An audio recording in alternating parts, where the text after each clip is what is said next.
नमस्कार साथियों, मैं वीना मेदनी आप सबके समक्ष उपस्थित हूँ।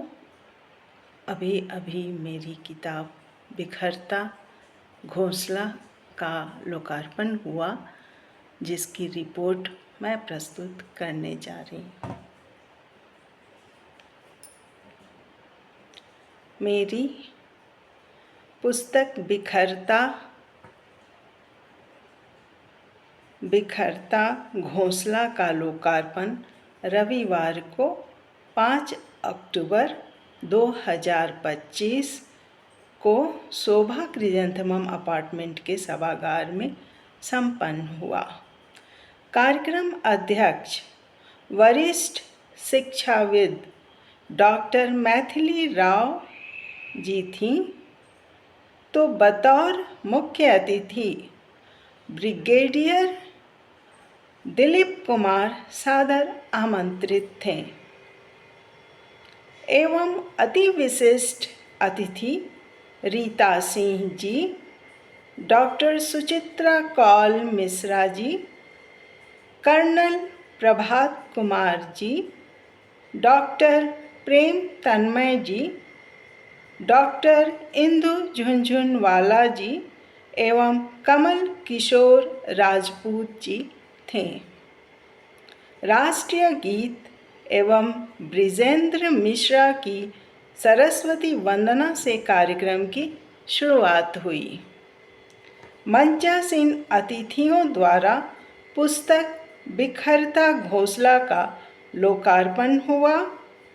वीना मेदनी अर्थात मेरी अपनी बात में हमने कहा, मेरी पुस्तक मेरी धरोहर है।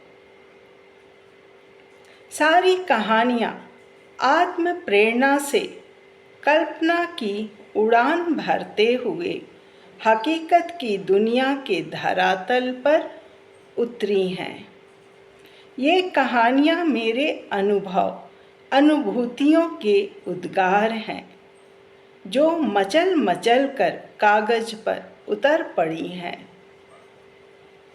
आत्म प्रेरणा से प्रकटी ये कहानियाँ समाज को आईना दिखाने में कहाँ तक सफल हुई है, इसे आप सभी सुधीजन ही ठीक ठीक बता सकेंगे।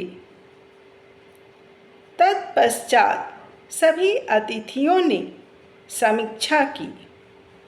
मुख्य अतिथि ब्रिगेडियर दिलीप कुमार ने कहा कि यह पुस्तक व्यापक रूप से प्रसारित होनी चाहिए, ताकि गुणवत्ता संदेश व्यापक रूप से समाज में पहुंच सके। इस पुस्तक का अंग्रेजी अनुवाद करने की बात कहते हुए वीना मेदनी अर्थात मेरा उन्होंने मान बढ़ाया।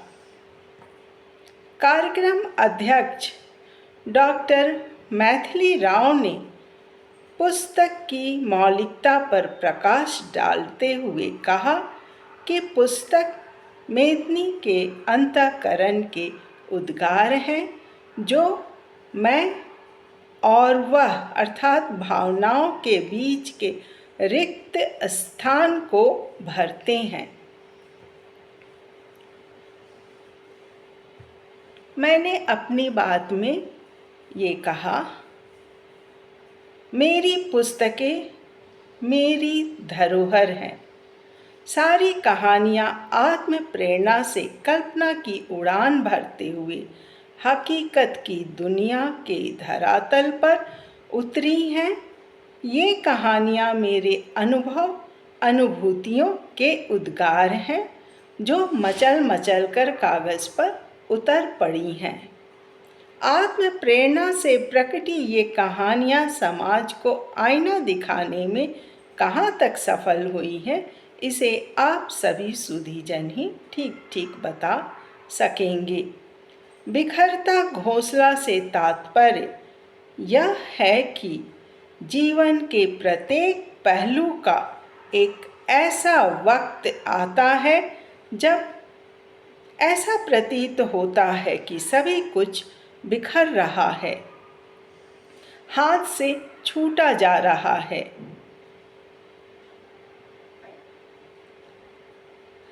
अर्थात चाहे वो भावनाएं हों या रिश्ते या फिर हमारा कोई कार्य हो, प्रत्येक जगह बिखराव एक निश्चित जगह पर आता ही आता है।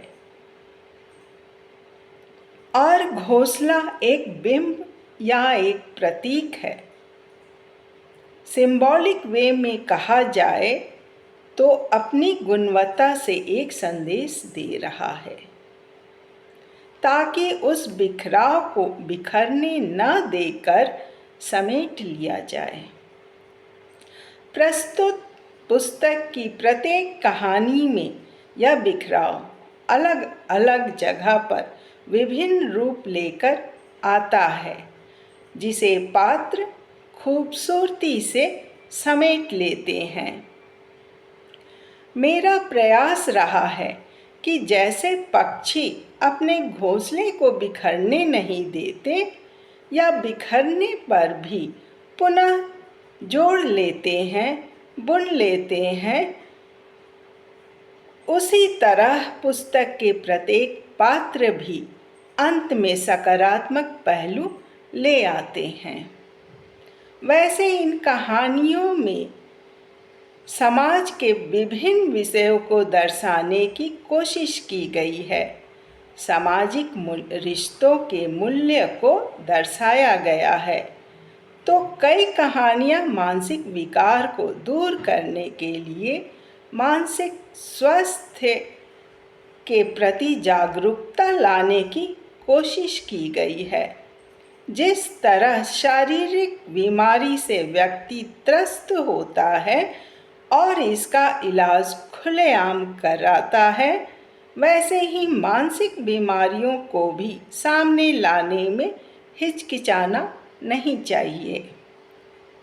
एक पूर्वाग्रह फैला है कि जो व्यक्ति मानसिक रूप से बीमार होता है वह बेवकूफ़ या कम बुद्धिमान होता है,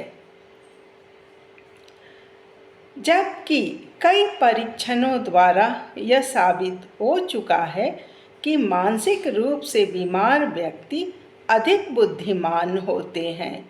जिस तरह से बैटरी का पावर ही बैटरी को खराब कर देता है, इसी तरह अधिक बुद्धिमान व्यक्ति का मस्तिष्क भी बिना प्रयोग के बीमार हो जाता है।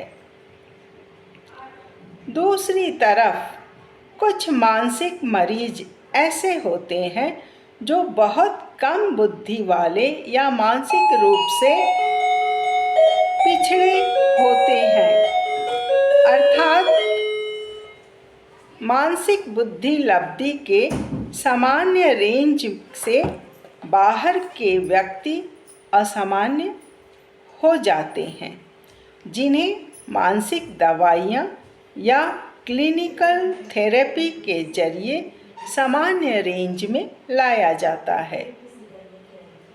आप सभी को जानकर हैरत होगी कि मैं भी मेंटल हेल्थ के लिए दवाइयाँ लेती हूँ।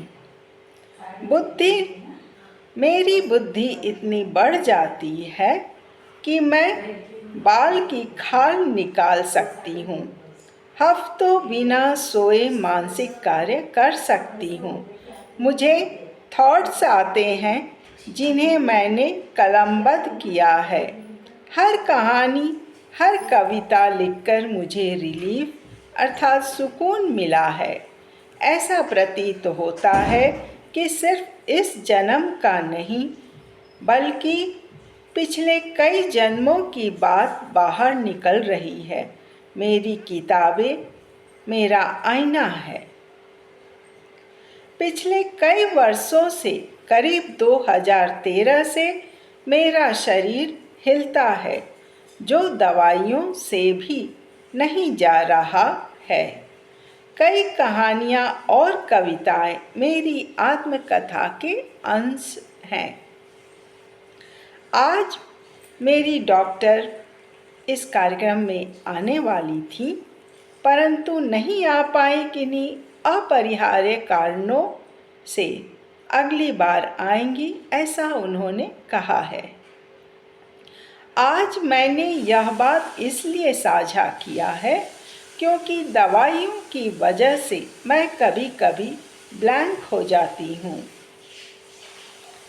तो कभी कभी डलनेस महसूस करती हूँ, जिससे लिख तो लेती हूँ लेकिन बोलते वक्त भूल जाती हूँ। जब डॉक्टर को यह समस्या बताई तो उन्होंने कहा कि लिख लीजिए और उसे पढ़ दीजिएगा। सही भी है, दवा हटते ही मैं उड़ान जो भरने लगती हूँ। मेरी पुस्तकों की अधिकतर कहानियाँ एवं छंद मुक्त कविताएं मेरी अंतरात्मा की पुकार है, मेरे उद्गार हैं। जैसे भी हैं यह मेरे अपने हैं, मेरी धरोहर हैं। मंचा सेन के समीक्षात्मक अभिव्यक्ति के बाद, वक्तव्य के बाद, उद्बोधन के बाद कविता पाठ हुआ, जिसमें शामिल हैं रतिंदर कौर जी, गीता चौबे गूंज जी, कर्नल प्रभात कुमार जी, रीता सिंह जी, रचना उनियाल जी, रघुवीर अग्रवाल जी, अरुणा राणा जी, प्रबल प्रताप सिंह राणा जी, विनीता लावनिया जी, ममता शाह जी, त्रिशला मिश्रा जी, भगवती सक्सेना जी, ब्रिजेंद्र मिश्रा ग्यासु जी, Sushil Kumar ji, professor Smita Shankar ji, doctor Suchitra Kaul Mishra ji, doctor प्रेम तन्मय जी, कमल किशोर राजपूत जी, स्वीटी सिंघल जी, नलिनी पोपट जी, डॉक्टर सुधा दीक्षित जी, अजय यादव जी, डॉक्टर इंदु झुंझुनवाला जी और मैं अर्थात वीणा मेदनी।